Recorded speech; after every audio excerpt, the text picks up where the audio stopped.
Welcome to a new kind of truth.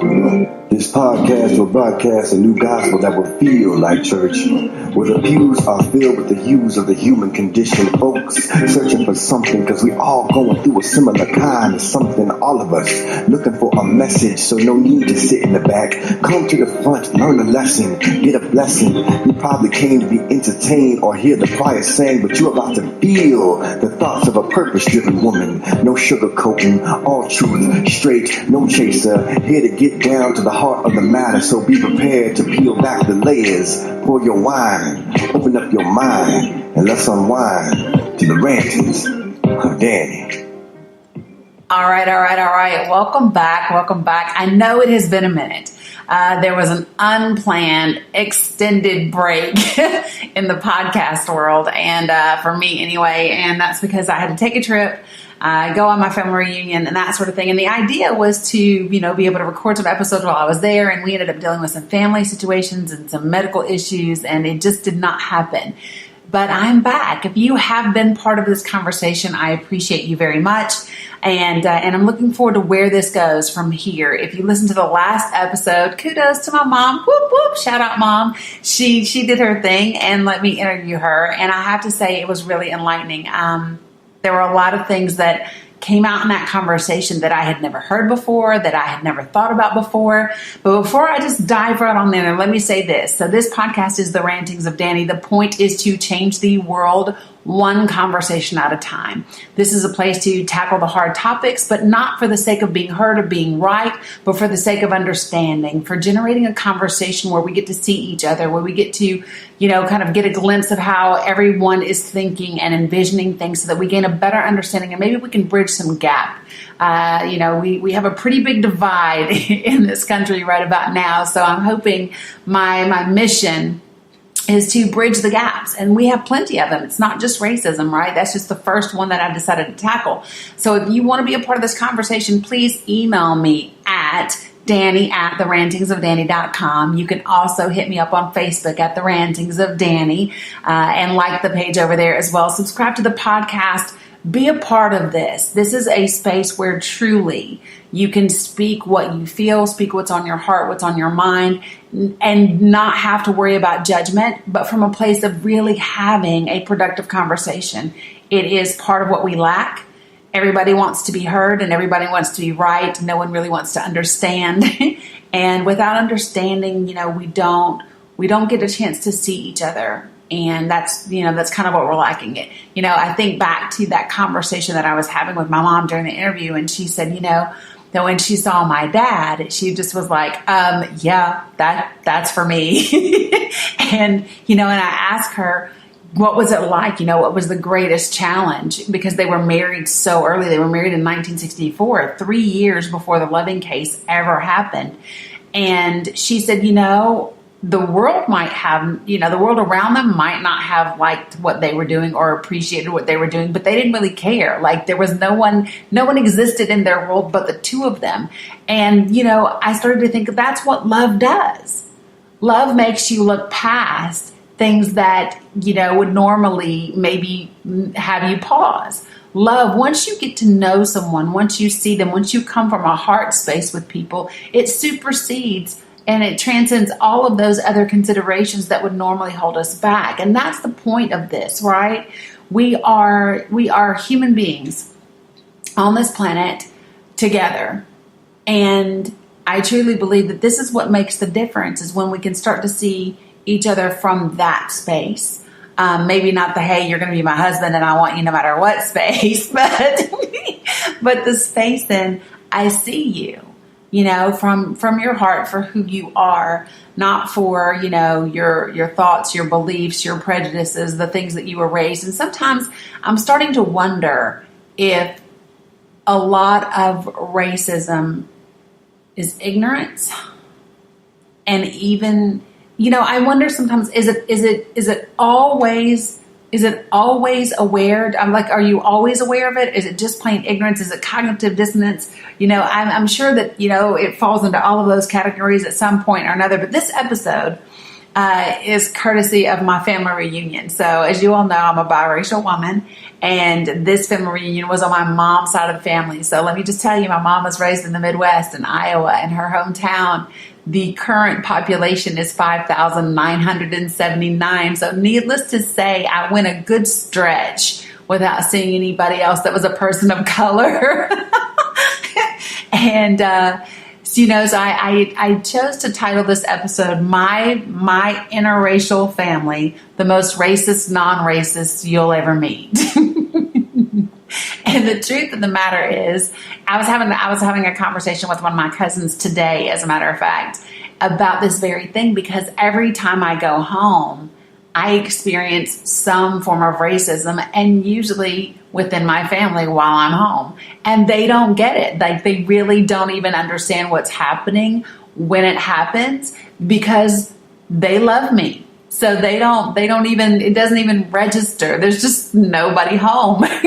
And what was so interesting about this trip is, building up to this, like literally the 2 weeks before my family reunion, I'm doing podcast episodes about racism in America. So, and I'm having these conversations, and I just interviewed my mom, and then we get in this van, and we take, my mom and my grandbabies, and we drive all the way up to Iowa together. And then as these things are happening, because it's funny, 2 of the 3 things that I'm going to talk to you guys about today happened in front of my mom. And as soon as they happened, she looked at me because, I've been having this conversation. So she was even, I think, more aware than what we would have been, because we've been talking about it. When things are not, when we're not having a conversation, when we just aren't paying attention, it just goes unnoticed sometimes, I think. You know what I mean? I don't even know that we're actually even aware of it. But given the conversation that I've been having, she was very aware. And so the first thing that, this wasn't the first thing that happened, but, this is one that I'll talk about. So after we were in Iowa, 2 of my uncles live in Missouri, and one of them, I have 3 uncles who are very ill. So I have one uncle who has been dealing with lung cancer. I have another uncle who has been dealing with colon cancer, and another uncle who has been dealing with pancreatic and lung cancer for the last year. And then literally part of this trip, and the reason why it was extended we found out that cancer is now taking over like half the right side of his entire right side, so half of his brain. So anyway, so we're leaving Iowa, my mom and I, and we're taking my one uncle back to Missouri because, he can't drive on his own and so forth and so on. So we're taking him back, and we're in the car, and we're driving, and I got my grandbabies in there. Now my grandbabies are 4.5 and 9 months, 9.5 months old. And we're driving down the road, and I don't know if you guys, of course you guys have seen this or have this happen, where you're in the lane and somebody's in front of you is going to change lanes, but you're in their blind spot. So they don't quite see you like right off the bat. But then when they see you, they immediately get back in the other lane. But it's kind of scary because you think you're going to get hit. And this is what happened. Like, this is legit what happened. So we're in some little town. We pulled through to get my grandbaby my grandson some chicken nuggets, and we're getting back down the road to get back on the highway. And this lady is in this SUV, and she does that. And my mom was like, "Oh my gosh!" And my uncle looks out because he's in the front passenger side seat, and he looks out the window and he sees that it's an Asian lady driving the vehicle. And immediately, I am telling you, without the blink of an eye, he says, "Damn chink."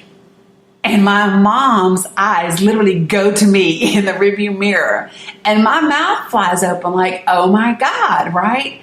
And my mom is like, "Oh, we don't say that," right? And from back in the back seat, I swear I couldn't have planned this any better.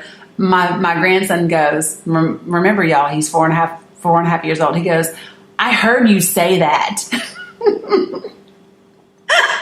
We were dying. And then my uncle, of course, he was like, I'm sorry, I didn't mean that. But you did mean it, and you said it just like that at the drop of a dime, "Damn chink." And I was like, oh my God, like that was a subconscious, just automatic response. So what does that tell me? That tells me that somewhere rooted in his brain is that language. there's that preconceived notion. There's something in there that makes him have that derogatory view of Asians.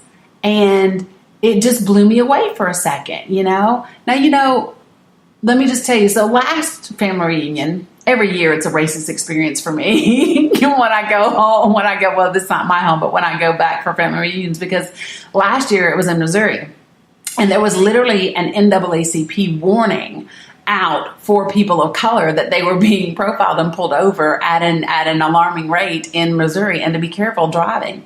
So like literally when we're pulling into the state of Missouri, we're all like, my mom is like, hey, make sure you're doing the speed limit, make sure whatever. And it was like that the entire time we were there, like not wanting to drive at night, not wanting to go over the speed limit. It's insane, but that's literally what was happening. And then the year before that, we're at the dinner table at this little cafe. And my family is talking, and you hear one of them, they're talking about jobs in the city because, of course, it's a small town, not a lot of work. And somebody says something about them dirty Mexicans. And I thought, holy crap, you guys, really? My son-in-law is Hispanic. Like, what the heck?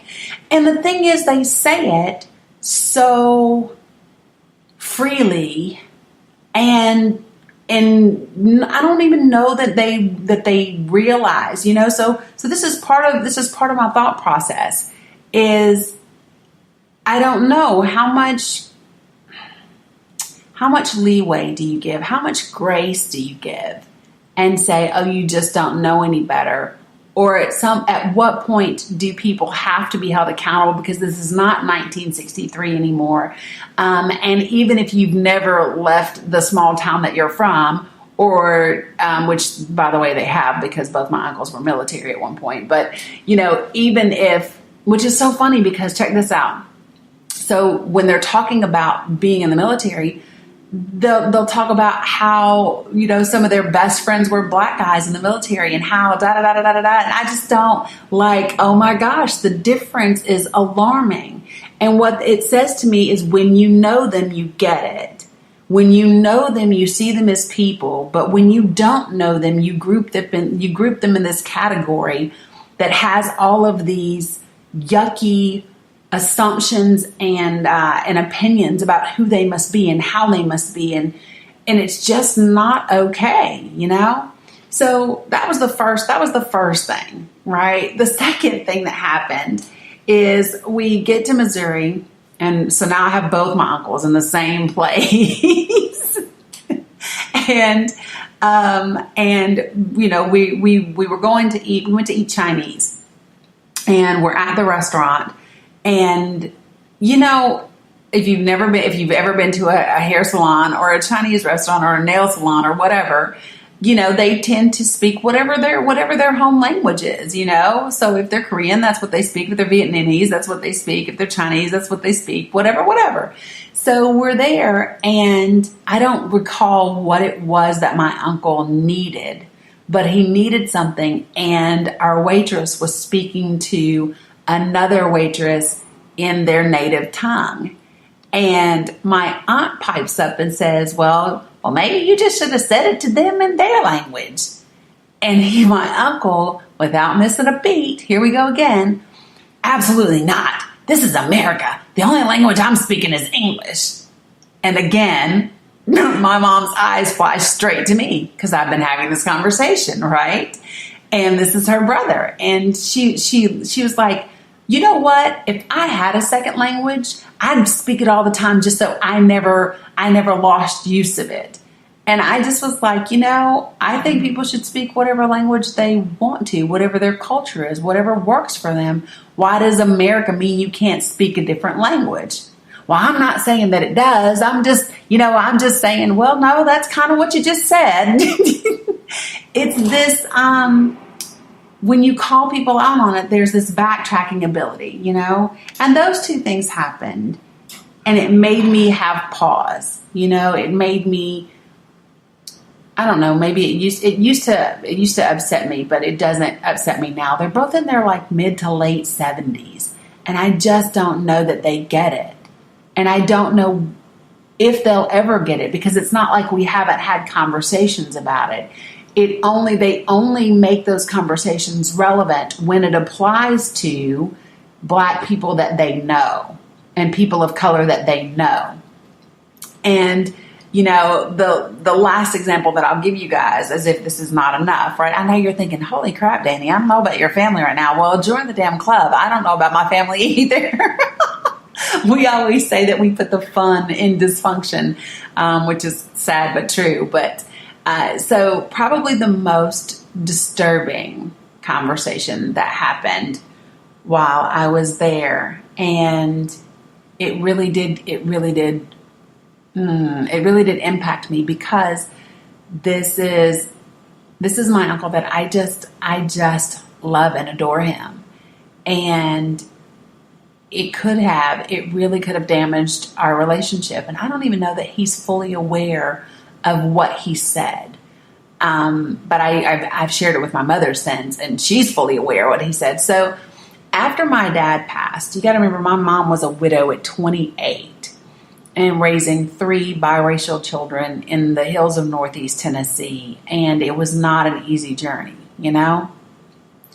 and her choices weren't necessarily the best. The two other gentlemen that she ended up having, and I use those words, that word loosely here when I describe the two of them, but one of them was an alcoholic and was verbally and physically abusive, and the other one also had issues and was also, abusive.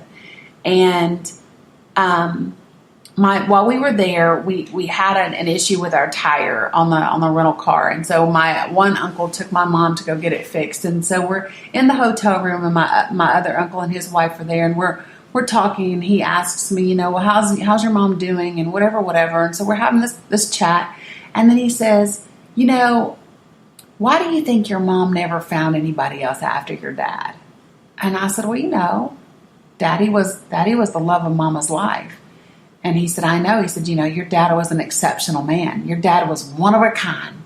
Your dad was a man among men. That's how he talks about my daddy. Your dad was a man among men. And, he even gets a little teary-eyed when he talks about my dad and just what a phenomenal guy he was, right? And then he said, and I said, well, after that, Mom didn't really have the best of luck in the men that she chose after that. And he said, why do you think that is? Why do you think that she picked men who were abusive? And I said, well, I have an idea or two. And I said, and he goes, well, I know why. And I said, well, why do you think? Because at this point, I'm a little curious, because he said it so emphatically. I'm like, do you know something I don't know? Because I don't get it. And he actually said, this is what came out of his mouth. He said, because she's white. And I said, what? And he said, yeah, because she's white and she dates Black men. Like your dad wasn't like other Black men. I was like, wait a minute. Did you just say to me that the reason my mom had 2 other guys that were abusive is because they were Black men? Is that what you just said to me? So are you saying to me, this is literally what I said. So you're saying to me that you think all Black men are abusive except my dad? She just happened to find that one guy out the random bunch that wasn't abusive? Really? Well, I'm not saying all. No, that is exactly what you just said. And let me just educate you. I know a ton of Black men who aren't abusive. I know a ton of them who aren't. Matter of fact, we don't have to go very far within our own white family to find white men who have been physically, verbally abusive. So I was kind of pissed, like in that moment, kind of pissed, sad, hurt, angry, and I don't know, probably the biggest emotion was just disappointment. Like, I'm disappointed because what does that mean that you think about my brothers? I mean, I don't know. Does their half whiteness make them not fall into that category for you? What does that mean you think about all the other men in my family on my dad's side? What do you think that means about the men that I've dated or that I've been married to or whatever? I was only married once, but let me just fix that. But what does that mean? And then he even went on to say, because he has a daughter who prefers black men. And she had married a man. She'd gone on vacation over in the islands, brought one back, and got married and the whole nine. And I don't know, they were together like 5 or 6 years and ended up divorced or whatever. But literally, not because of course that never happens with white couples. They never get divorced after 4 or 5 years. But because this is a black guy, he was like, yeah, just like that. She went over there, and she married that. She brought him on over here, and I was like, oh my God. You really are racist. Like at the core of your thought process, at the core of your being, you really are racist. And you think because you say you love me, it makes it okay. And this is the part that I think that people really need to understand, is saying that you love me and then using language and expressing thoughts and beliefs that would indicate there are things about me that are less valuable or, derogatory, less than. It doesn't work. It doesn't mean that it's not true. So let me just say this. It's not that I don't believe that my uncles love me, because I do. I do believe they love me, and I do believe they love my dad and my brothers. I do. At the very same time, it's like it doesn't work. So when I think about the integrity of a relationship, it's just like I would say the structural integrity of a bridge, So, these two things can coexist. You can love me and be racist. I got it. One does not necessarily exclude the other, because your racism doesn't, quote unquote, include me.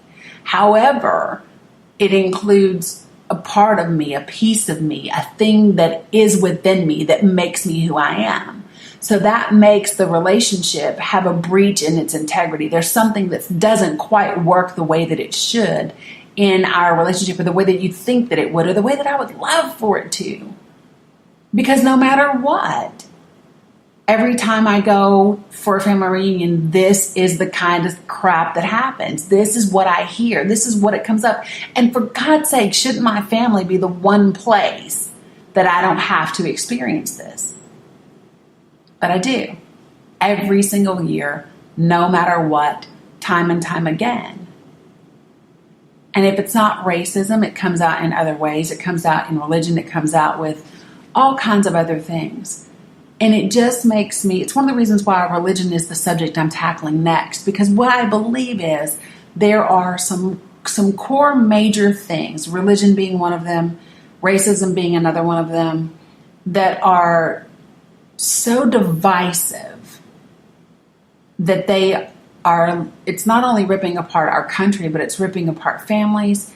I have family members right now who will not speak to me because last year I put up a post that was pro black, right? Another unarmed black man had been shot in the streets, and I feel the way I feel about that.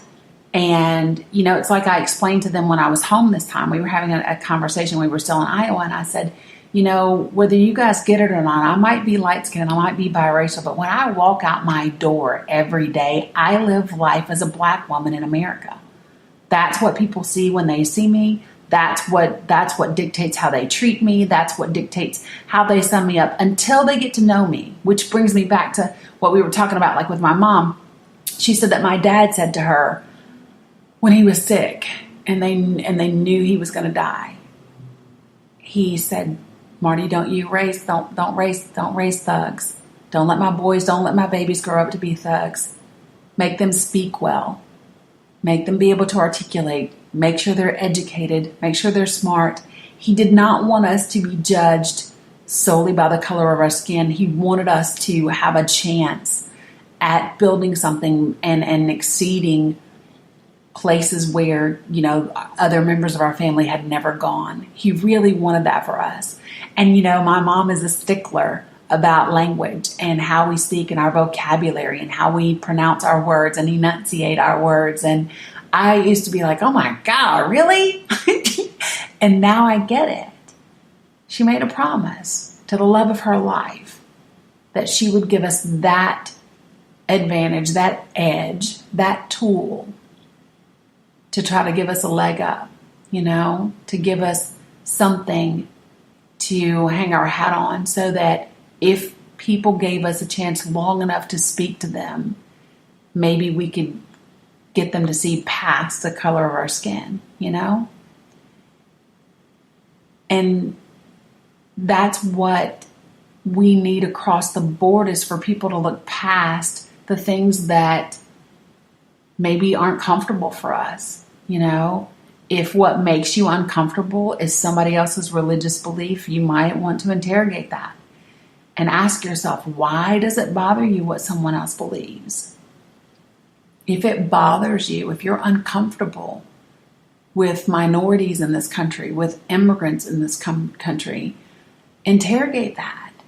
Ask yourself why. Is there a legitimate reason? Not what you see on the news, not what you hear in the media, not what you see on Facebook. Have you actually done the work to figure out, is what you believe true? Where did it come from? Because in everything that's out there, guys, there's some things that's not true. There's some things that are distorted. Like, that's just the job of the media. It's how you grab headlines, right? So, whatever makes you uncomfortable, that's what we need to interrogate and ask why. Like, why does it matter to me what someone else's sexual orientation is? It doesn't for me. I know that it does for other people. But why? Because it has no impact on the way that you get to live your life every single day. And other than the need to be right or be superior or somehow feel that you're better than, what does it matter the color of someone else's skin? That's the stuff that we've got to do. We got to dig in. We've got to look beyond what we've been taught and really start to examine, how does it work within our families, within our communities, and within our country overall. I've learned to overlook things because I love my family. I've learned that a lot of their racism comes from a place of ignorance, and at the same time, a part of me goes, you don't get a pass. You don't get a pass. There's too much information these days for you to still think the way you do. Information is readily available. Turn on your TV, get on the computer, get in your car, drive somewhere. We have roads. We have roads, we have planes, we have trains. You can be around other people and immerse yourself in different environments and learn. Because if you're ignorant about other cultures and other races and other people, I don't believe in other races, by the way. I believe we're just a human race. But if you're ignorant about other ethnicities and other cultures, it's simply because you choose to be. Because you don't have to be in this day and age. I can make excuses and say, oh, well, they're in their late 70s and they just don't know. And, they're from the Midwest, from tiny towns, and they just don't know. But they were both in the military. They've both been exposed. And if you want to change your beliefs, if you want to change how you see things, it's possible to do so. And when you change how you see, what you see will change. When you change how you see people of color, you will no longer see people of color. You'll just see people. And wouldn't that be an amazing world to live in? I don't know, just my thoughts on it. So I appreciate you guys for listening. Like I said, we're going to have another episode. Maybe I'm going to wind up the racism thing, right? We've had 6 or 7 of these now. You guys should be up to par. You should be up to date. I do want to have a conversation around immigration and what's happening in this country in regards to that.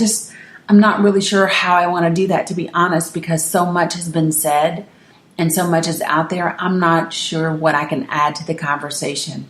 So, and I don't want to get on here and just vent for no reason and tell you things that you already know, So we'll just see how that pans out. But I appreciate you all for listening. I really do. I'm hoping that this reaches someone, sheds some light. I don't know. I may be short a few more family members after this one airs, but we'll see. I just can't not have the conversation. We have to start calling a thing, pulling off the Band-Aids, getting to the wounds, and let's heal some things. That's what it's about for me. So again, subscribe to the podcast, you guys. Spread the word, share the joy, share the knowledge. Let's get in here, do some work together, and heal. I am Dani Cook. You can find me on Facebook. And the Facebook page is The Rantings of Dani. The website is thisisdani.com. And I look forward to seeing you guys, talking to you, exploring life together, and changing the world one conversation at a time. You guys be amazing, be light, be love, and I'm out of here.